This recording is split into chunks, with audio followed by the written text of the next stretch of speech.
प्रियाणं रमोवज्झायाणं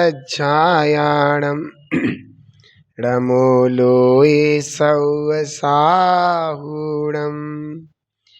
बोलो 2400 तीर्थंकर भगवान की, महावीर भगवान की, पंच परमेष्टि भगवान की, जिनवाणी माता की, गौतम गणधर देव की, आचार्य श्री कुंद कुंद स्वामी की, आचार्य श्री शांति सागर जी महामुनिराज की, आचार्य गुरुदेव श्री धर्मभूषण जी महामुनिराज की, आचार्य श्री सम्यक्त भूषण जी महामुनिराज की, आचार्य श्री भाली महाराज की जय।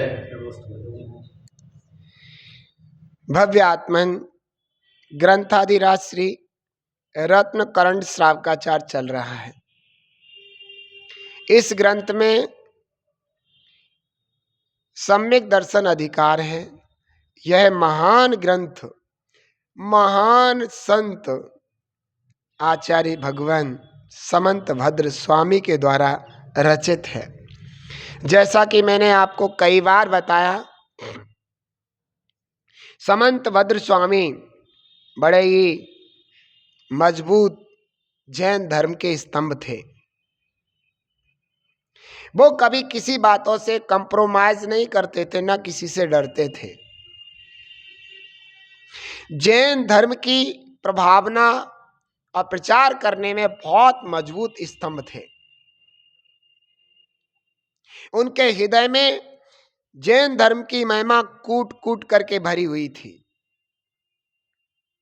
वे शादवाद अनेकांत को अच्छी तरह जानते थे। सुत ज्ञान के भेद स्वरूप नयों का अच्छी तरह उनको परिज्ञान था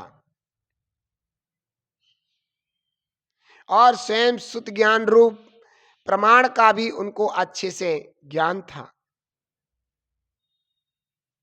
जैसे प्रमाण नय रधिगमा, प्रमाण और नय के द्वारा वस्तु का ज्ञान होता है, तो उन्हें प्रमाण और नय का अच्छा अध्ययन और समझदारी थी। समंत भद्र स्वामी, समंत भद्र सब जीवों पर भद्र माने कल्याणकारी भाव रखने वाले थे। उनके अंतरंग से समस्त विश्व के जीवों के प्रति बड़ी कल्याण की भावना निरंतर बनी रहती थी। चाहे वो जैन हो चाहे नॉन जैन हो, वे सभी को जिन धर्म की महिमा बताते थे। निज मत का मंडन और पर मत का खंडन करने में बड़े चतुर थे। सही वस्तु को ठीक तरीके से बताना और गलत वस्तु को एकदम नेगलेक्ट कर देना, उसे अच्छी तरीके से बाहर कर देना उन्हें अच्छी तरह आता था। व्यक्ति के अंदर किस तरीके से जिन धर्म की महिमा को प्रकट कराया जाए, ये बात उनके रोम रोम में भरी हुई थी। उनके अंदर ना किसी के प्रति विशेष राग और ना द्वेष की भावना थी। बस उनके अंदर अगर भावना थी तो सभी जीव, जितने भी संसारिक जीव हैं जो दुख उठा रहे हैं, वे सभी जीव दुखों से रहित होकर के परम मोक्ष स्थान को प्राप्त करें, ऐसी भावना रहती थी। इसके लिए सभी के जीवन में जैन धर्म का होना अनिवार्य था। इसलिए वे जैन धर्म के हीरे मोती नगर नगर, डगर डगर, गली गली बिखेरते फिर रहे थे। उनके चेहरे पर प्रसन्नता, हर उपसर्ग परिसों को शांति से सहने में बड़ी अच्छी ताकत रखते थे। उनके मन में बड़ी समता थी। समता का भाव उनके जीवन में कूट कूट करके भरा हुआ था। ऐसे आचार्य भगवान समंत भद्र स्वामी ने इस महान ग्रंथ रत्नकंड शाकाचार की विवेचना करके श्रावक जगत को बड़ा महत्वपूर्ण एक ग्रंथ दिया।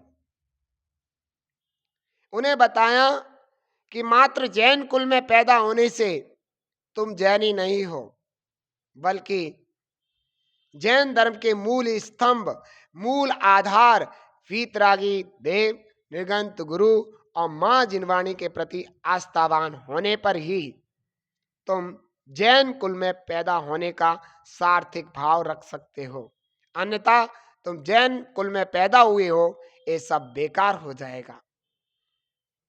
तो यहाँ पर आचार्य श्री समंतभद्र स्वामी के द्वारा 22वां श्लोक है, हम उसका सब अध्ययन करेंगे, समझेंगे और सम्यक दर्शन की महिमा को अपने अंतरंग में धारण करेंगे।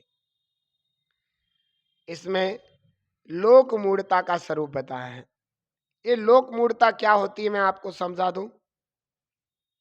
जगत में व्यक्ति धनवान होने के लिए, सुखी होने के लिए, अपनी इच्छाओं की पूर्ति करने के लिए अनेक प्रकार के क्रियाकांड किया करता है।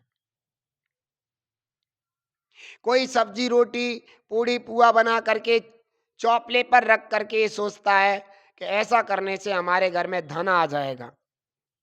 कोई गाय को पूज करके ये समझता है गाय माता है, इसमें बहुत सारे देवी देवता समाहित हैं, इसको पूजने से हमारे जीवन में सुख शांति और धन आ जाएगा। कोई पीपल बरगद को पूज करके कि इन्हें पूजने से हमारे घर में सुख शांति हो जाएगी। कोई जब रास्ते से जाते हैं नदी आदि मिलती है उसमें पैसा आदि डाल करके और इस तरीके से मानता है कि इससे हमारे घर में सुख शांति सब कुछ हो जाएगा। कोई दहलीज पूज करके, कोई कुआं पूज करके, कोई ढोलक पूज करके, कोई अन्य प्रकार से अन्य अन्य जो कुदेव हैं, जो अदेव हैं, उनको पूज पूज करके एक पुण्य का संचय करना चाहते हैं। वह उसी प्रकार समझना कि अग्नि में कूद करके शीतल जल की ठंडी शांति प्राप्त करना। भव्य आत्मन लोक मूढ़ता से ग्रसित यह जीव अपने समय को व्यर्थ ही बर्बाद कर रहा है। अपने इस जीवन में वीतरागी देव निगंत गुरु मां जिनवाणी की आराधना से 700 पुण्य का अर्जन कर सकता है, परंतु अज्ञानी विवेकहीन होने से, जगत के लोगों के कहने में आने से, अनेक कुदेवादिक की आराधना करके यह अपने समय को व्यर्थ ही बर्बाद कर रहा है और उल्टा पुण्य की जगह पाप का अर्जन कर रहा है। उसी को समझाने के लिए आचार्य भगवान ने लोक मूढ़ता का स्वरूप बताते हुए 22वां श्लोक यहाँ पर कहा है। आप गा सागर स्नान मुच्य सिक्तास्मनाम गिरिपातोस अग्निपातस्य लोकमूढ़म निगद्यते। आचार्य भगवान कर रहे हैं, क्या कह रहे हैं कि हे भव्य जीवो, हम तुम्हें यहां लोक मूढ़ता की कुछ बातें बताने जा रहे हैं। इनको मूल समझ के इनकी साथ आने वाले इन जैसी और भी लोक मूढ़ता हैं उन सबको छोड़ देना और अपने आप को जिन धर्म में आस्थावान बना लेना। तो बता रहे हैं लोक मूढ़ता में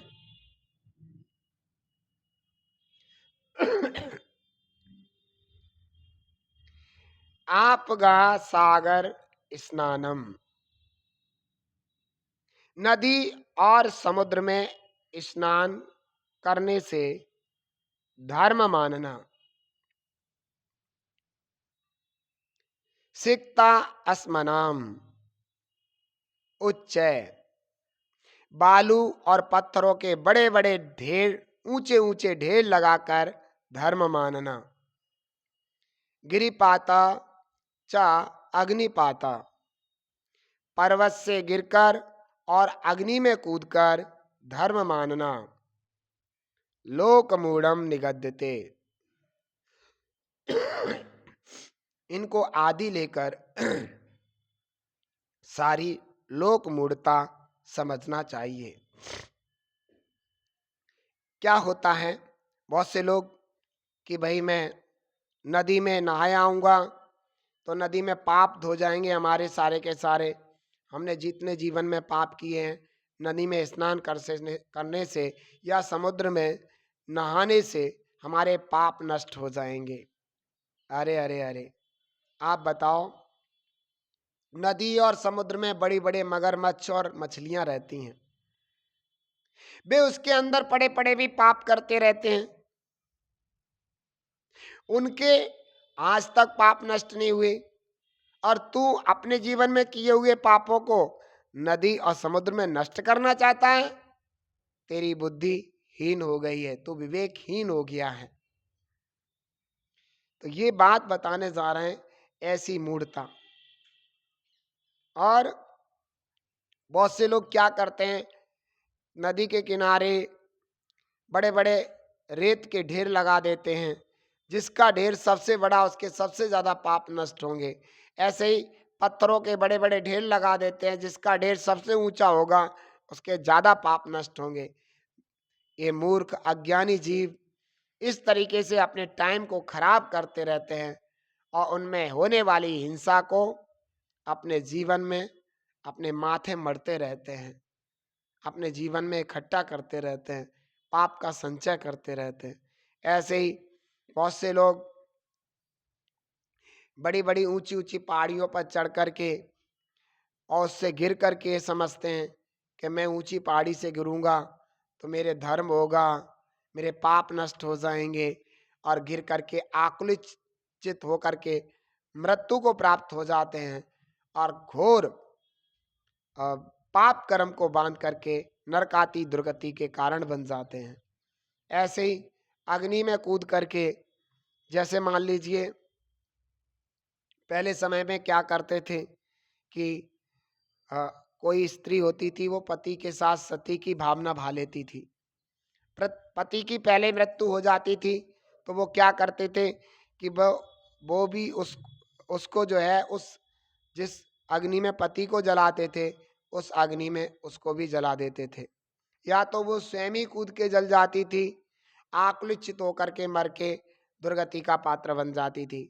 या फिर गांव के लोग, वो सती व्रत लिया है इसलिए उसे जबरदस्ती, वो नहीं चाह रही, पहले गलती से उसने ऐसा नियम ले लिया था, अब वो नहीं चाहती है जलना मरना, लेकिन उसे जबरदस्ती उस अग्नि में झोंक करके उसके पति के साथ जला देते थे। ऐसी लोक मूढ़ताएं बहुत सारी भरी हुई थी, अब भी भरी हुई है। अब भी लोग अनेकों प्रकार से, जैसे जैसे सब चीज अपग्रेड हो रही है वैसे वैसे लोक मूढ़ताएं भी बढ़ती चली जा रही हैं। नए नए ढंग से लोक मूढ़ताएं हो रही हैं। अनेक प्रकार से यूट्यूब के माध्यम से, नेट के माध्यम से अनेक प्रकार के जो मिथ्या दृष्टि लोग हैं, लोगों को उल्टी सीधी बातें पढ़ाते हैं, उल्टी सीधी बातें दिखाते हैं, और लोग उनमें फंस करके अनेक प्रकार की लोक मूढ़ताएं करते हैं और अपने जीवन को व्यर्थ ही मिथ्यात की ओर ले जा करके पाप युक्त बना लेते हैं। तो ये सारी लोक मूढ़ताएं जीवन में करने योग्य नहीं है। हमें ऐसी लोक मूढ़ताओं को आचार्य भगवान समंत भद्रिक जी की बातें सुनकर के अपने जीवन से दूर कर देना चाहिए। जैसा समंत भद्रिक स्वामी ने हमें सम्यक्त की राह बताई है, मोक्ष मार्ग की राह बताई है, उसी को हम अपने जीवन में ला करके अपने जीवन को महान बनाएं, अच्छा बनाएं, अपने जीवन को अच्छा बना करके परमात्मा बनने का पुरुषार्थ और प्रयास करें। इसी भावना के साथ ओम नमः। हे जिन वाणी भारती ओय जपू दिन रैन, जो तेरी सरना गए सो पावे सुख चैन।